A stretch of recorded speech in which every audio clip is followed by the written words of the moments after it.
Patuloy na pinag-uusapan ng mga taga-suporta ng Kim Pao ang mga haka-hakang posibleng buntis si Kim Chiu matapos mapansin ng ilan sa kanyang itsura ang ilang kilos sa kanilang pagtatanghal sa Australia para sa Sunday noontime show ng ABS-CBN.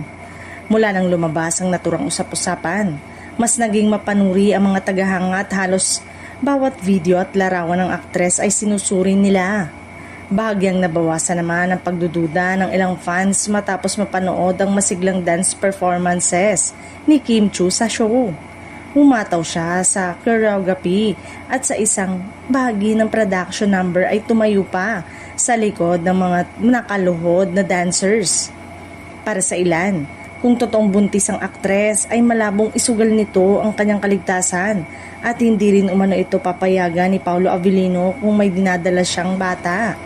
Gayunpaman, may mga netizen na nananatiling kumbinsido sa kanilang hinala. Napansin nilang nakayapak lamang si Kim sa isa niyang performance kasama si Melay Cantiveros at tila mas simple rin ang kanyang dance move kumpara sa nakagawian.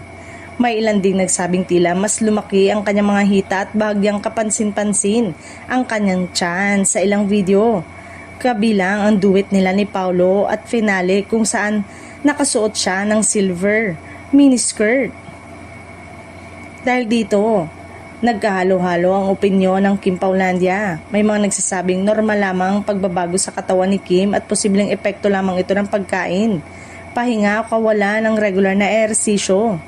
Samantala, may iba namang naniniwalang kung sakaling buntis man ang aktres, maaari pa rin siyang magsayaw basta may pahintulot ng kanyang doktor at ligtas ang kanyang kondisyon.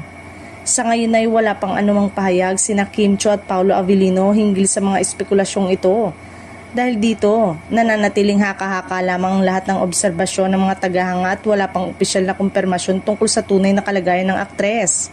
Samantala, patuloy namang sinusubaybayan ng Kim Paulandia ang bawat sandali ng magkasintahan sa Australia. Bukod sa kanilang pagtatanghal, kinagigiliwan din ng fans sa mga video ng kanilang paglalakad sa mga sikat na pasyalan.